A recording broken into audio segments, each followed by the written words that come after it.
Hey everyone, be sure to visit my website, www.saracarter.com for my latest reporting and stories. And while you're there, be sure to subscribe to my email list so that we can stay in touch. Today I'm going to be joined by the president of Citizens United, my friend David Bossie. We'll be talking about the upcoming midterms, the DOJ's continued targeting of President Donald Trump. I'm going to ask him the question you all want answered. Will President Trump run for office in 2024? And if so, when will he make that announcement?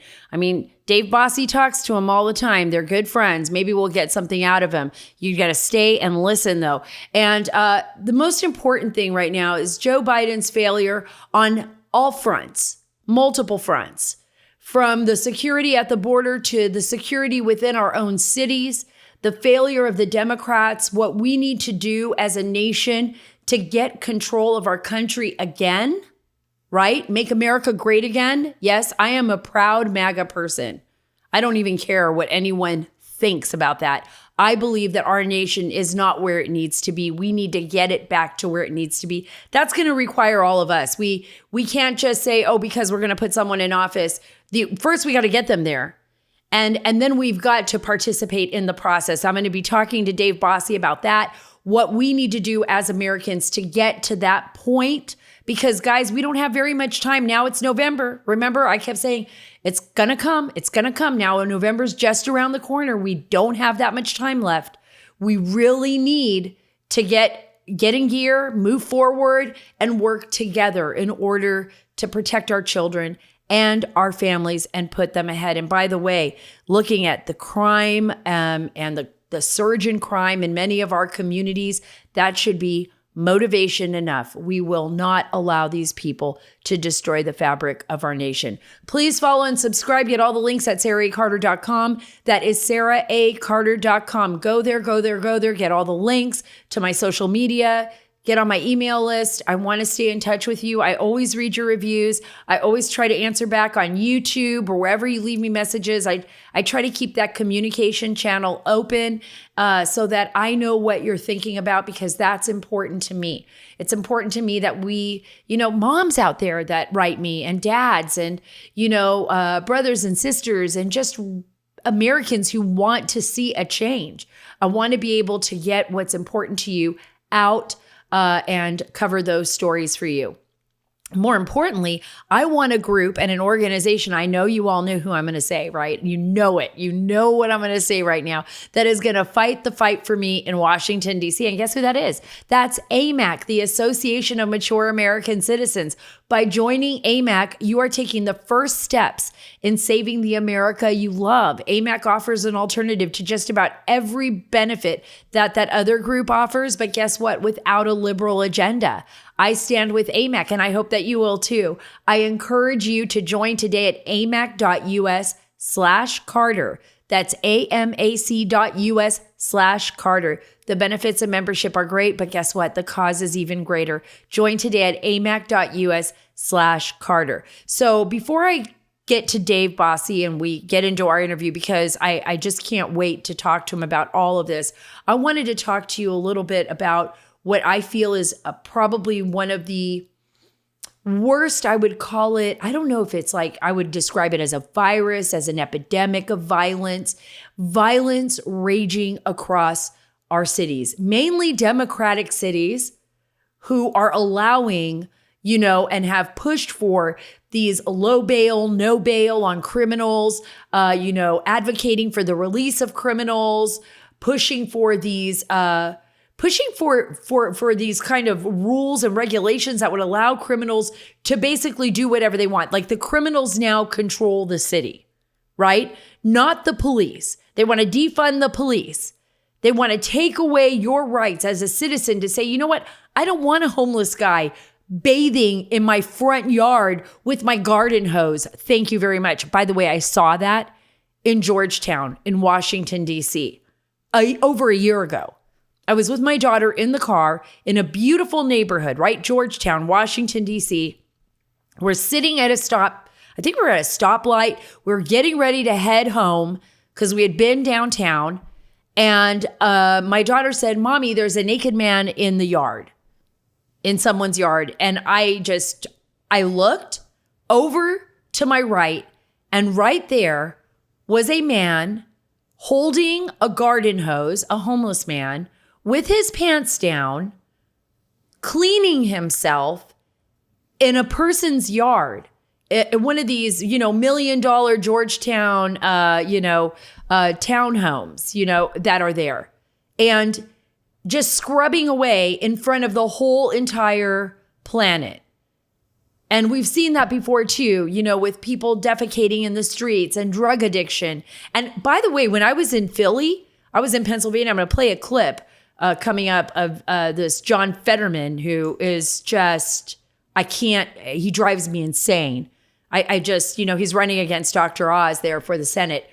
This is incredible, but he's really advocating not for you, not for the regular citizen, but for criminals. In fact, he's advocating for murderers. You guys won't even believe this, but these are the kind of people that want like safe heroin zones. When is there ever a safe heroin zone? Like, oh, we're going to go through the safe heroin zone. That's like better than the homeless zone right across the street. Like, I'm going to walk my kids. Remember when I was in Portland with Fox News and I was covering crime there, and I went out for Sean Hannity, and we're in areas where young people, the saddest visuals you can imagine, young Americans strung out on the streets with needles in their arms, completely lost, their minds deteriorating, living in their own filth on the streets. And by the way, crime is surging in Portland like nobody can imagine. In fact, murder rates up over 207% in Portland. It's terrible. It's terrible what's happened to this amazingly beautiful city. These were beautiful cities. You know what's even sadder is that it's our own people. There is a war being waged on our nation, an irregular warfare. I talk about it all the time. Just go down to your inner cities and look at the addiction rates. Look at what's happening inside our country. Look at the deterioration of our nation. Thank you, George Soros, for basically funding all of these, these radical leftist district attorneys to take positions all across America just so that they can unleash hell on all of our residents. Unleash hell. Just open up the gates and let all the criminals out. Let everything happen. Look at what happened to Eliza Fletcher. Memphis teacher, poor lady, going for a run every day, healthy, mother of two. Going for her daily run was the end of her life in Memphis.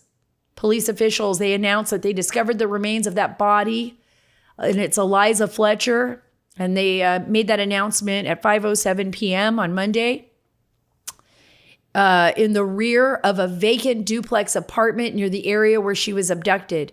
Deputy Attorney General Steve Mulroy said officials had no reason to think this was anything other than an isolated attack by a stranger. You know what? Bullshit. It might be an isolated attack by a stranger. This guy's a killer. This guy's a killer that only served 85% of his former sentence, released for some kind of stupid, asinine, good behavior, whatever the hell they want to say he was released for. And he's a rabid animal. Yes, that's what they are. Some people cannot be fixed. Some people are worse. They're worse than animals because they premeditate. They premeditate their killings. He had kidnapped before.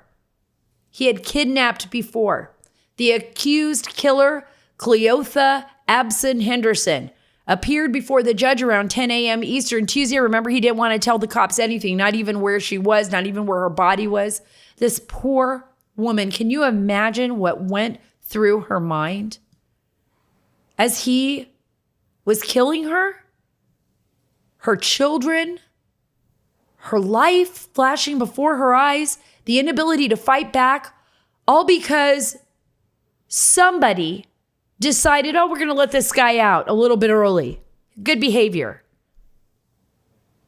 I want to play this clip right now. This is just going to blow your mind because right now, if anybody out there is listening to me and you are in Pennsylvania, get out there and fight against this lunatic, John Fetterman. Just get out there and, back Dr. Oz, get people recruited to go to the ballot boxes, do everything you can. Even if you're an independent and if you're a Democrat, more power to you. Get out there. And I'm telling you, do not support this man. He is, and in fact, he was born with like a silver spoon in his mouth. He's not the guy he pretends to be. He's just not. He's just not. He tries to pretend he's this Philly guy and, he understands the streets and all that. The only thing that this guy has been successful, I'm telling you, this is his major success. His major success is that while he was mayor of Braddock, Pennsylvania, which was, it's just the most poverty-stricken community, 21% of the people left. Like, that was his major success. He was so bad that 21% of the people in Braddock, Pennsylvania just left. They just went bye-bye and they left to other places. Good for you. Everybody who moved out while he was the mayor.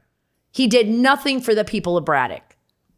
I want you to take a minute to just listen to this clip. And then I'm going to go back to Eliza Fletcher. I want to talk a little bit about her because I want people to remember her for the kind woman that everyone said she was. And remember that she won't be the last. This is the scary thing. Any one of us can be a victim of these monsters because we have people right now in district attorneys. We have Democrats like Mayor Lori Lightfoot and others who are doing, and Democratic Mayor John Tecklenburg, and people like that from South Carolina and stuff who blame guns, who blame, someone jogging at 4:30 in the morning and everything else but the criminal. And now we've got John Fetterman who wants to let them out. Listen to this. I was on a panel with our director of corrections, and he said something that I agree with, and is that we could release 1/3 of our inmate population and not make anyone less safe. What is he talking about? Not make anyone less safe? Well, why don't you have them move next door to you and your family, John? We don't want them next door to us. These people made a decision in their life. They made a decision to do something that they knew was morally wrong. They know it's morally wrong because they don't advertise it. If you're totally, completely insane, well, then you do stuff out in the open. Like maybe the guy who was, taking a bath in front of the, Georgetown mansion there that we saw with the hose. But these criminals, the majority of them made the decision to commit a crime on their own. And they premeditated it for the most part, and they took someone's life or they destroyed someone's life because that is who they are. They are selfish, mean, terrible people. And it's between them and God and the person that they victimized or the families of the victims that need to forgive them. But guess what? They should serve their sentence. There should be no early release.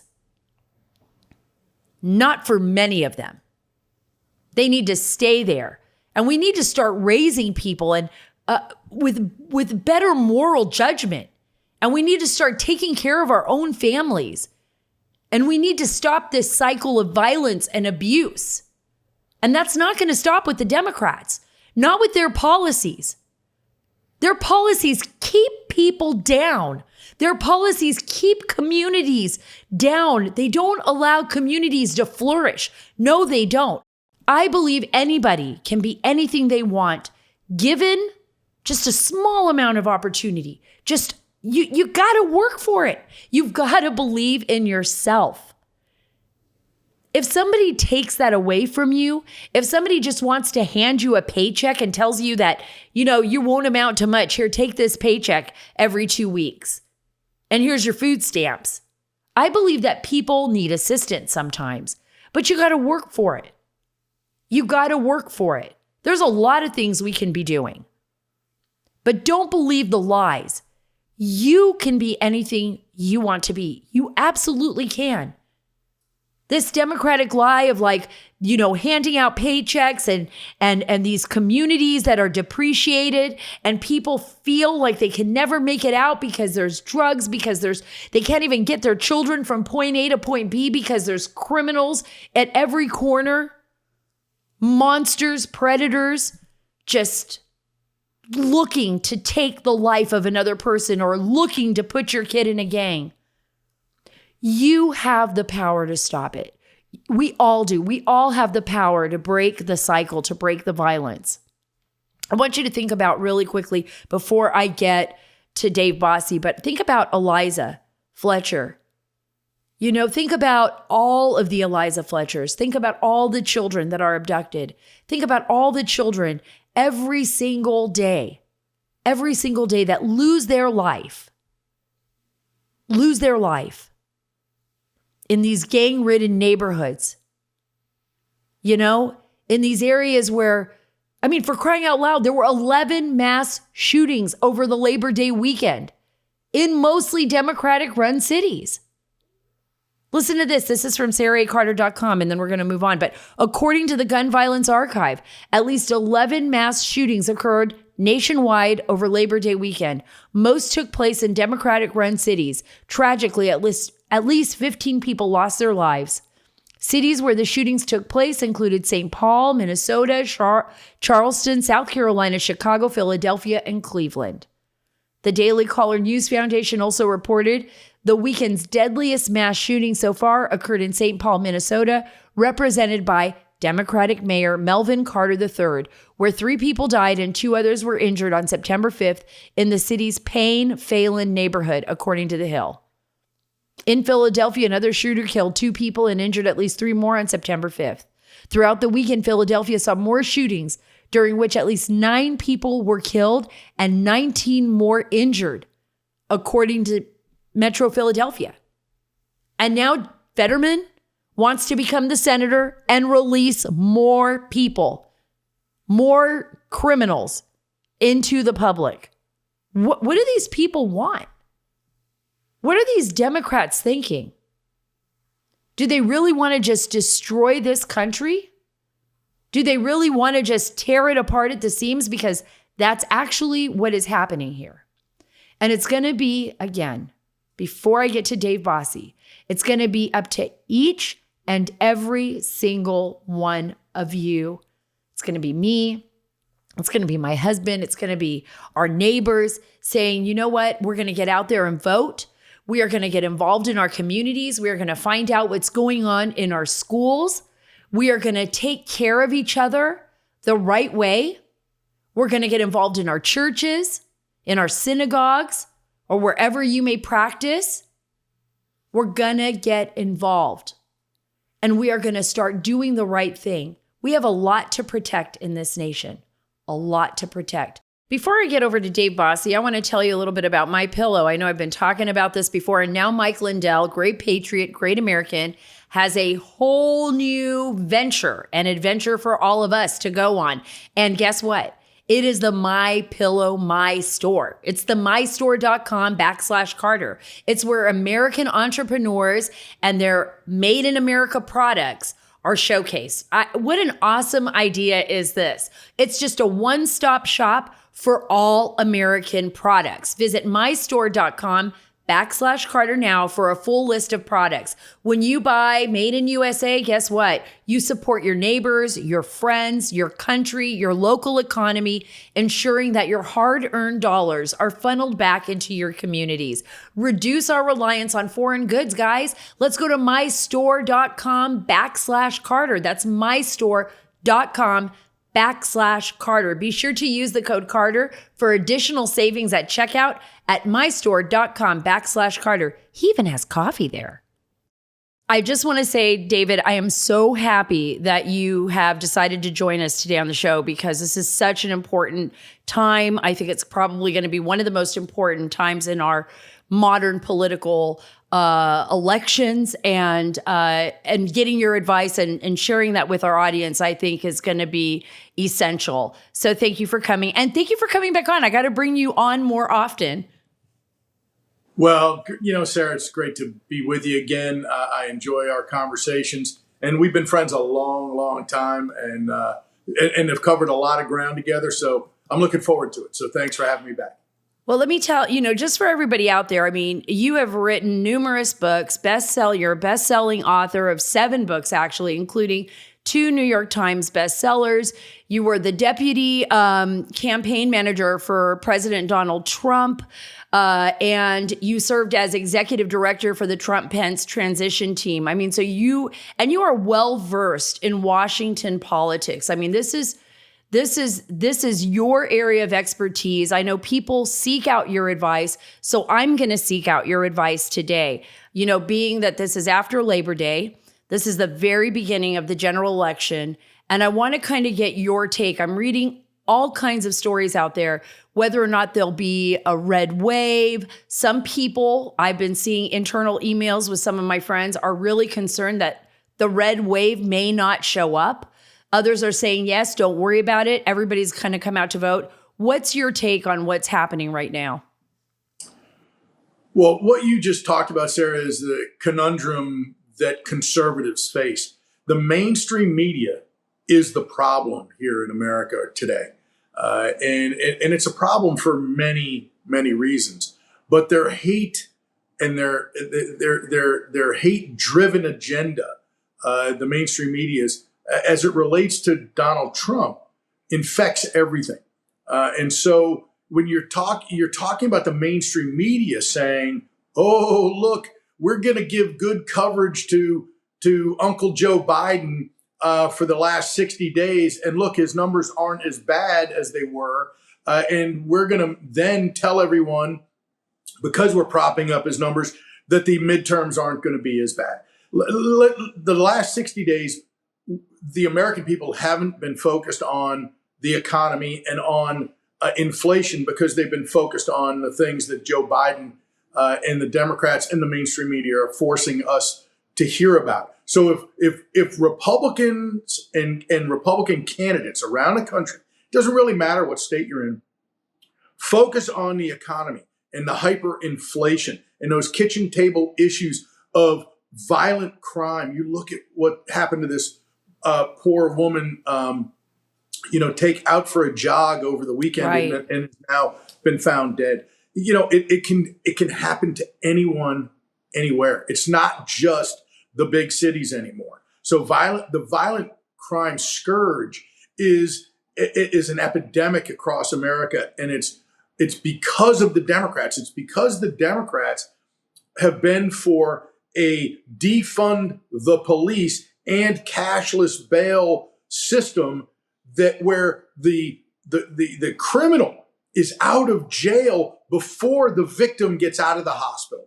And that's so if we get to those to talk about that, if we get to talk about open borders and the fentanyl problem, things that you and I have talked about in the past, but the scourge of the open border and the illegal immigrants, human trafficking, and the drugs that are pouring across our country, it is devastating to the American people. It's devastating to every American city. It's devastating to our economy, to our hospitals, to our school systems. So that's what we need to get back to. We need to talk about CRT and what they're trying to teach our kids or brainwash our children. We have to get back to talking about those issues. And if we do that for the next 60 days, we're going to have a great election, and we're going to win back the majority in the House of Representatives and stop this corrupt Biden family operation in its tracks, right, legislatively, and stop them from being able to pass these continuing resolutions, these boondoggles. And then we have to win back the Senate, and that's a little bit tougher. But we're going to have a good November. No one can tell you how good.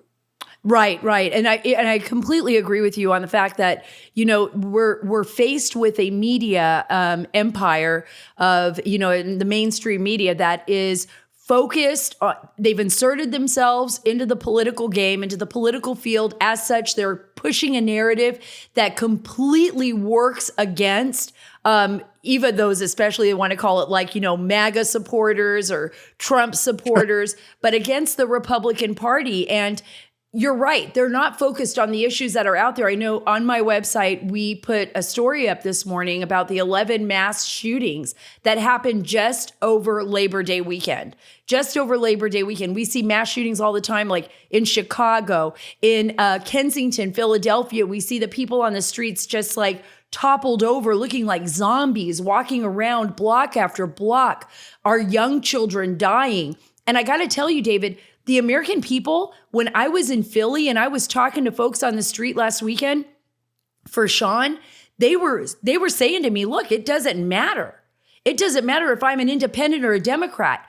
They basically, there wasn't one person that I talked to that did not despise this Biden administration and said that they want this administration out and that they were going to vote Republican. But what people are afraid of, they're afraid that maybe they're not going to have the unity within the Republican Party to push things forward, that there'll be too many divisions. I hear that a lot, like Republicans aren't sticking together. What are we supposed to do? Who are we supposed to back? And I think that's a big concern. Do you have any advice on that? Like as far as the GOP having messaging? Yeah, a couple of things on that, Sarah. I'm the chairman of for the Republican National Committee, the chairman of the Presidential Debate Committee. And the first thing we did was to get out, to go to the beginning of your question, which was the mainstream media, dealing with the Presidential Debate Commission, where they would set up our candidates, whether it was Donald Trump or Mitt Romney or John McCain or going back in history, the commission and the mainstream media would do everything they can to destroy our candidates and put moderators that would just be acting as surrogates for the Democrats. And so one of the first things we did to take a leadership role is to remove Republican candidates from the Presidential Debate Commission. The Commission on Presidential Debates is actually what it's called. And so we established rules that no Republican nominee can participate in those debates because the American people deserve real debates, not theater set up by the mainstream media, controlled by the mainstream media. So that's something that we are working on, and that's part of that cohesive strategy of trying to get Republican base voters, to see that we are taking leadership roles to fight for them. And so we see these fights, and I agree with you. There are people out there who don't know, are we going to stand together on this issue or that issue? It's not, I want us to be a cohesive conservative movement. We've never been. Since Barry Goldwater, Ronald Reagan, we've never been a cohesive conservative movement. We're not going to start now. But what we do recognize is that the future of America is at stake. Joe Biden is not so slowly turning this into a socialist nation. We have to have the midterm elections and win these midterm elections. And we have to have it, and where we win these elections by decisive numbers. We have to win back the House. We have to win back the Senate. We have to keep as many governor's mansions as possible so that we can stop Joe Biden and then turn our attention to winning back the White House in 2024. It's the only way for America to not only succeed and to get back towards freedom and democracy, to get back to that hope and prosperity that really we had under those 4 years of Donald Trump. There were people who didn't like the mean tweets, but we had hope and prosperity for Americans. And that's what Reagan was so great at. So he was a president, Ronald Reagan was, in a very divisive, controversial time in American history. Right. And he did an amazing job through leadership, taking tough positions on tough issues. That's what Donald Trump did for his 4 years. And that's what I think we have to get back to. We have to get back to fighting for the American people, and they're going to recognize it. Well, I absolutely agree with that. But I also think that the bigger issue for a lot of Americans, we would talk about the last election, talk about a lot of for crying out loud, people can't even talk about the last election or election integrity without the feeling that they're going to be ostracized, whether or not, however anybody feels about it, right? I mean, there is a sense in the United States now that we've even become more of a police state. Look at what just happened to President Trump in Mar-a-Lago.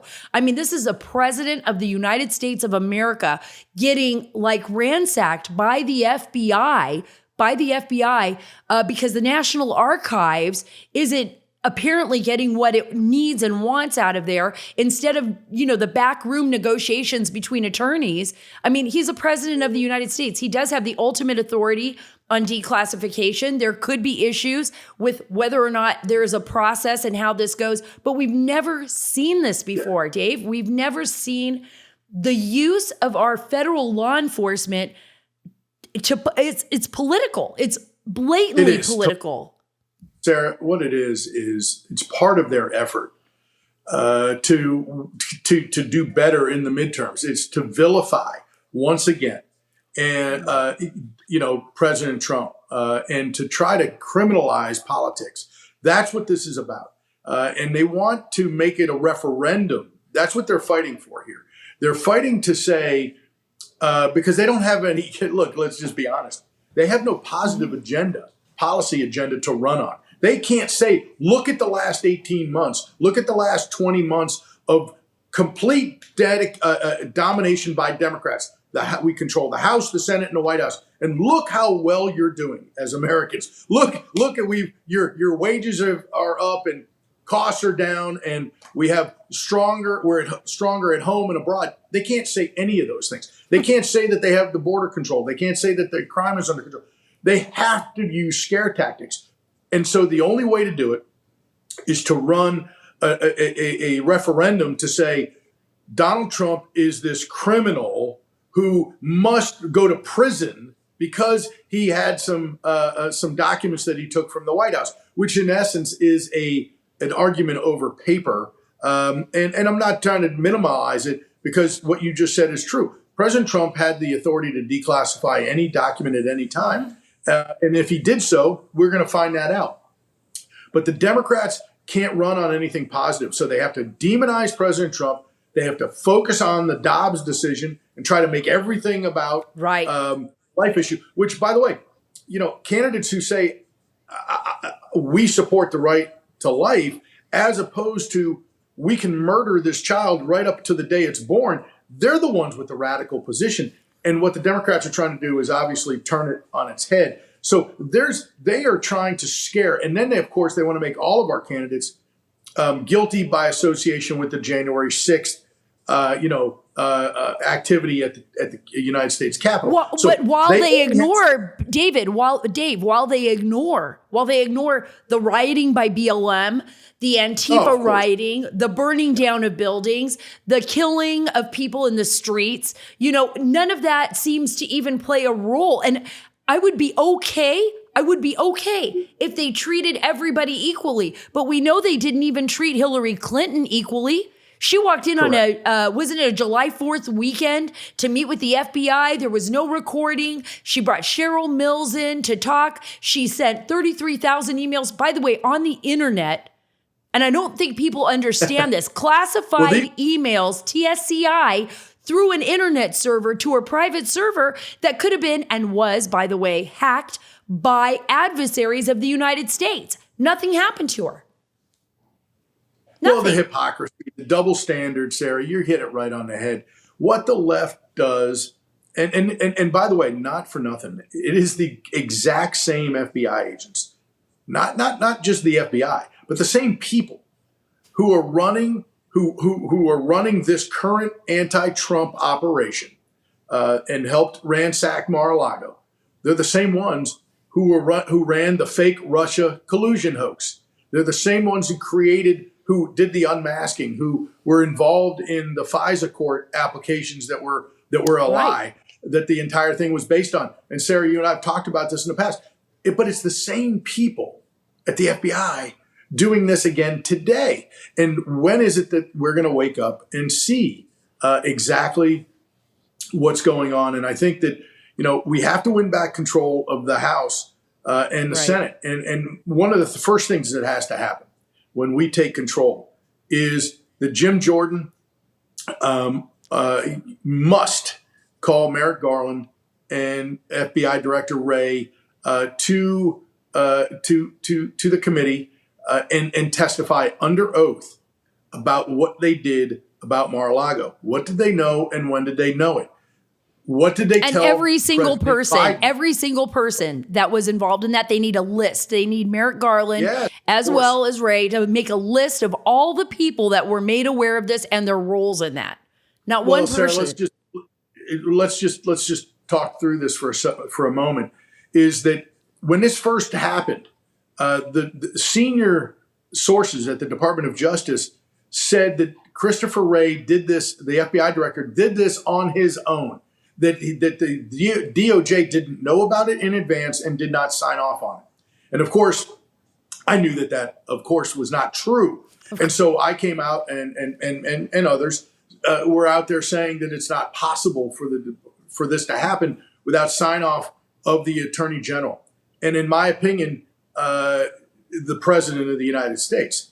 And you're not going to go do this without sign off. And of course, it took a week, but Merrick Garland came out and said, after just dissembling over it, that he came out and said, yes, I did know about it and I personally approved it. And he said, once he finally fessed up, that it was weeks that he was tormented by making this decision. And after weeks of consideration, he finally did it.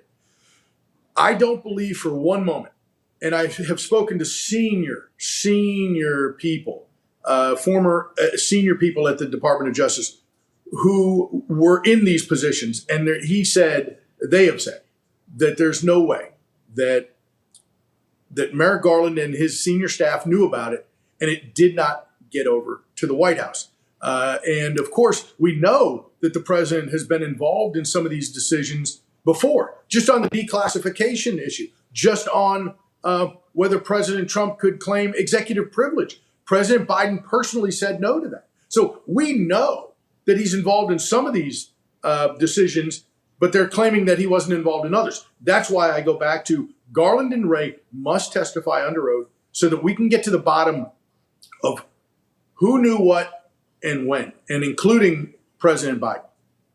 Absolutely. And I think President Biden, if we discover, that this was authorized in any way, shape, or form, which I believe it was by the White House, I would say that's direct election interference. This is what's the insanity of all of this, Dave, is that everything that they have tried to do to President Trump, and we've said this over and over again, is exactly what they're doing.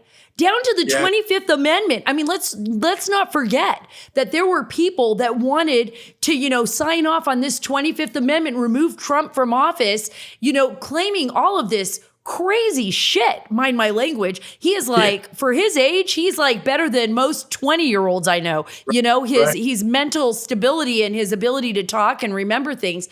But you got a president now who's literally a puppet in the White House, who doesn't even know what he's saying, who they put up on stage in some kind of weird theatrics that, I hope everybody at the White House who was involved in that was fired, but maybe that's what they wanted. They wanted him to look like some kind of dictator up on a stage with the red lights behind him in the Marines.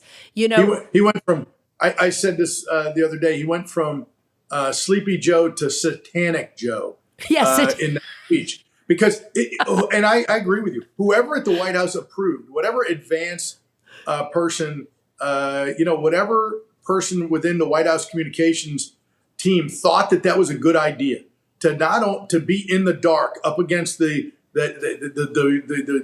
brick building with the, you don't even know it's a historic location by the way they did it. And they have American flags and members of the United States military standing behind them. It was a disgraceful thing, and then to have the disgusting attacks on 74 million Americans. That's why where I was going. Since then, they've tried to change the language and trying to say, oh, it's not all Americans, it's not everybody who voted for Trump. It's too late. They've already had their deplorable moment, and so they're going to have to try to undo that. And so I think that I think they have a lot of trouble in store for the next 60 days, and that's only going to begin their trouble, because once the Republicans take over, Hunter Biden is going to be first up on the docket, in my opinion, when it comes to congressional investigations, subpoenas, and grand jury testimony. Right. I think Peter Schweitzer, I had him on the show not too long ago, did just brilliant research into Hunter Biden and the laptop. I mean, there's been an amazing amount of people that have done incredible work. The New York Post has done amazing stuff. You know, the laptop from hell book, all of that.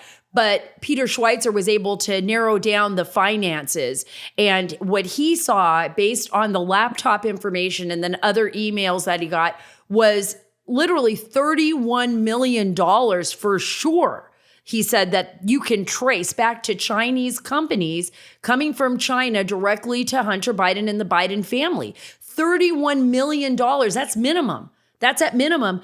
If they would have found that out about, if they were even able, but they never were because he never did anything, President Trump, if they were able to do that, I mean, my God, could you imagine what would have happened in our country? I mean, it would have been like all over the front pages of every single news agency. He would have been a traitor. They would have been, calling for his head. It would have been like, this is nothing. We don't even hear a peep.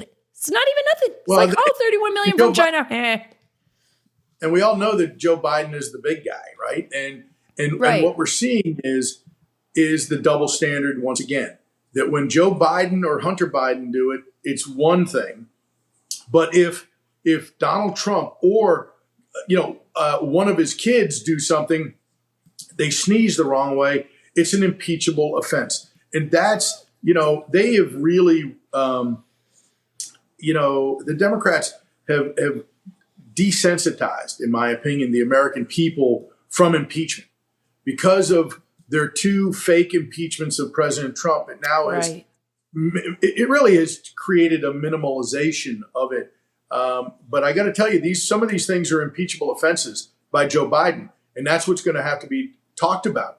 And then the leftist media in this country, the leftist corporate, corrupt media is going to say, oh, this is just political payback, and we shouldn't be doing that in this country because, look, the Republicans take over the House, and now they're going to try to impeach Joe Biden. The reality is that there's evidence. If there ends up being evidence of impeachable offenses, they need to move forward with that. And so we have a long way to go. We have a very difficult next 2 years as an American because Joe Biden. We have to hope. Look, I don't know that he knows what day of the week it is sometimes. I believe that there are conversations about the 25th Amendment related to him, and rightly so, because he is a disaster. He's a highly medicated, clearly, person with serious problems. And I don't say that lightly because every one of us wants our American president to succeed. I said that when Bill Clinton was elected or Barack Obama, Joe Biden. I didn't work for them. I didn't want them to. I didn't want them to win. I worked against them, right? But once they win, you want them to at least succeed. You may be opposing them on policy and legislation and all of that, and we're going to fight every day. But you don't want them to be defeated as an American president because that means the country's being defeated. So I do take that stuff seriously, but this guy he's a problem. But Kamala Harris is even a bigger problem. So I wake up every day and I say a prayer for Joe Biden's health because we can't afford her as bad as he is. We can't. She's worse. Yeah, she's beyond radical. I mean, she really is. And there's not a whole lot going on there. I mean, she's not made and had the opportunity to make something out of herself, and she hasn't done that. She is like sitting in the background. It goes to tell this, I believe it's Susan Rice. I believe you have people like Barack Obama, Valerie Jarrett, others still running this massive ship. Hillary Clinton and the Clintons advising. I don't believe it's Biden whatsoever. I'm in agreement with you, but that brings me, because I don't want to keep you forever, and I know you've got a lot to do today. Sarah, one thing on that, because I think you're exactly right. Whether it's Barack Obama and Bill and Hillary Clinton, I don't know. But the one thing that you and I do know is this is a White House being run by the staff. Unelected staff are making critical and important decisions for the American people that are supposed to be made by the president. And I don't know that he's capable of making these decisions. And that's really where we are, unfortunately, as a nation today. We have a leftist, hardcore leftist staff running our country and running it into the ground. And by the way, they're not incompetent. They're doing it on purpose, because you can't, to quote my favorite philosopher, Barack Obama, who wanted to fundamentally transform America, right? You can't fundamentally transform a successful, prosperous nation. You can only fundamentally transform a broken state. That's why they are doing what they're doing to oil and gas and every one of the problems they're creating. They're doing it so that they can create better opportunities. Never let a crisis go to waste, as Saul Alinsky said. Actually, you were like reading my mind, Dave. I swear you and I think the same way sometimes, because I was gonna say they are doing this on purpose. Every time I go to the border, every time I travel to Central America and I'm talking to leaders over there or talking to people on the ground there, they can see it. They can see it. They have information on the ground. They know what's going on. I can see what's going on. There is no way that border chaos that is happening right now at the border is based on some kind of fluke in policy because they decided to try one thing to protect America and it just didn't work. They're just not protecting anyone. They just said, let it go, let it rip, let it wide open. And it's like they're allowing our Chinese adversaries to take advantage of that. They're allowing the drug cartels to take advantage of it, the human traffickers. And by the way, like you said at the beginning of the podcast in this interview, our children are dying.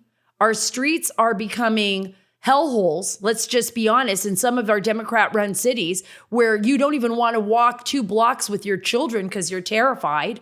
Or you're terrified that you're going to get mugged or that something terrible is going to happen to your family, right. Or you're going to get caught in the crossfire of some gang war, and this is what I think the American people, and this is what the Republicans need to keep pushing on. The Republicans need to go out to these areas of our country and say, you know what? We are going to be here for you. We are going to protect your children. We are going to put policies in place that are going to lift you out of the gutter and back into society. You do not deserve this. You're an American. Can we? Yeah. Why can't we do that? Well, the closing thought on that is that they're having a debate attacking 74 million Americans who believe in making America great again. They use it as some negative. MAGA. MAGA stands for Make America Great Again. And for the last 20 months, we've had an administration, a Congress and a United States Senate who have not done that. And if you're an American, you look at what's going on in our schools, in our hospitals, you look at what's going on with crime and drugs and all of the problems we've just been talking about for the last 30 minutes. The Democrats are responsible. Every one of these crises, whether it's the crime crisis, the drug crisis, the open borders crisis, is a man-made crisis. They're man-made. They didn't exist. They didn't exist during Donald Trump's presidency. And so they're a man-made crisis, and that man's name is Joe Biden. It all comes down to that. And so I say to my Republican friends out there who are either running for office, stay focused on that. Number 2 is to everybody listening, go out and make sure you and your family, your friends, your neighbors are registered to vote.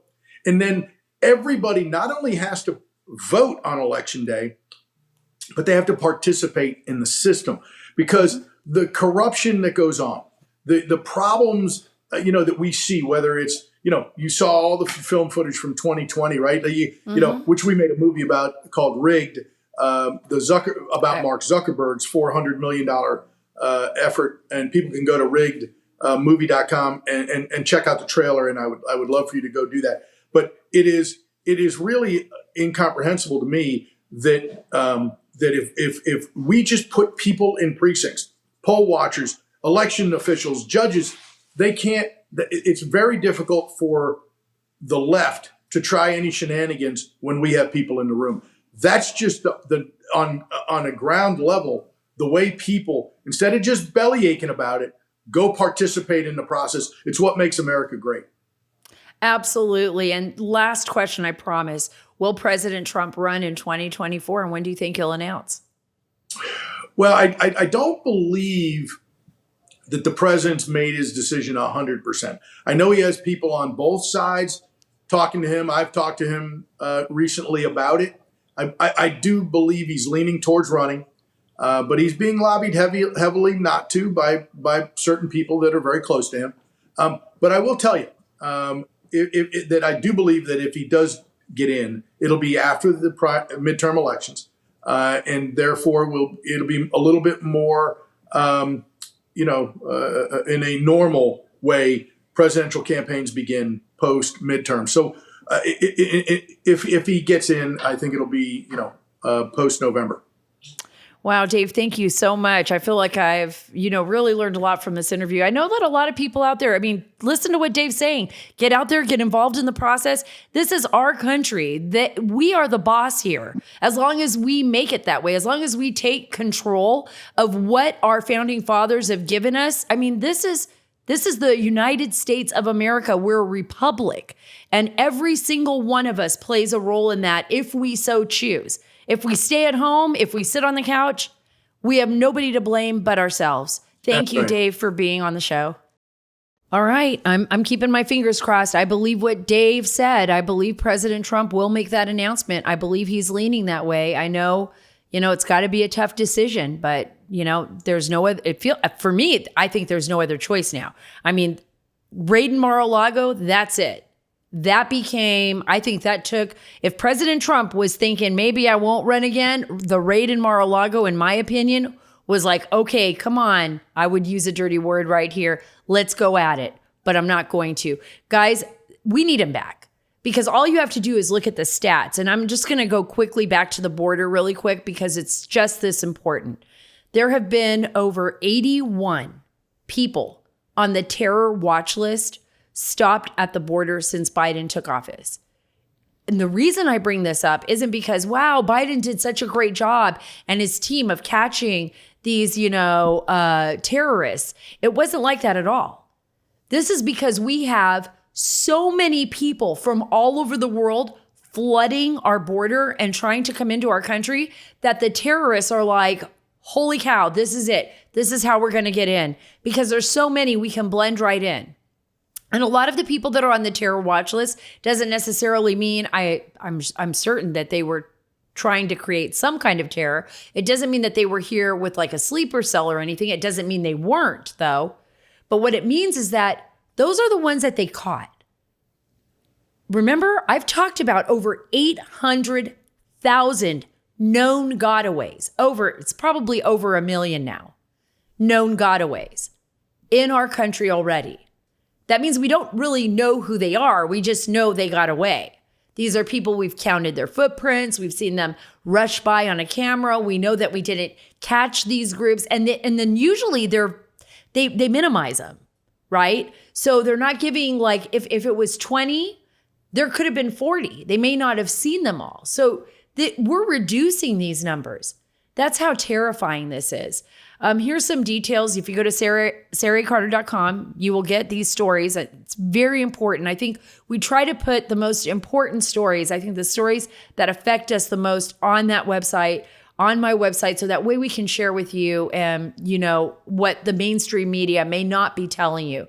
So here it is. Details were first tweeted by Texas Governor Greg Abbott, great governor, who posted an intelligence and counterterrorism Texas Fusion Center briefing, which included CBP data on fiscal year 22 terrorist watch list suspect encounters on the southwest border. Abbott wrote, 80 plus terrorists on the terror watch list have been encountered along our southern border since President Biden took office. His refusal to secure the border is a direct threat to our national security. I agree with the governor wholeheartedly. That border, what is happening in Central America, what's happening in Mexico. And if you didn't listen to my last podcast with Darrell Issa, the congressman out of San Diego, you need to listen to it because he lays it out quite clearly how dangerous the situation has become in Mexico and how these cartels who have amassed hundreds of billions of dollars are literally controlling our neighbors and making life a living hell for us. And this administration is allowing them to do it. Texas is stepping up, though. Texas is stepping up to protect Americans from the dangerous criminals. I see it all the time. We've got Texas DPS out there. We've got our Border Patrol agents on the, and I know they're federal, but look, I talked to a lot of the Border Patrol agents. I know their hands are tied behind their backs, but they are doing everything they can within their power. But the sad thing is, many of them say to me, and in fact, I just spoke to a Border Patrol agent recently, that it doesn't matter. They apprehend these guys, and this is how the numbers are fudged, guys. They apprehend them. You think they're going to be kicked back. They literally list them for deportation, right? So Border Patrol will say, these people that we've apprehended, they're listed for deportation. We're going to send them back. They give them to ICE, and guess what happens? Immigration and Customs Enforcement officers who are trying to do their job are told release them, and they're released into the United States. So the numbers are all off. The numbers are all wrong.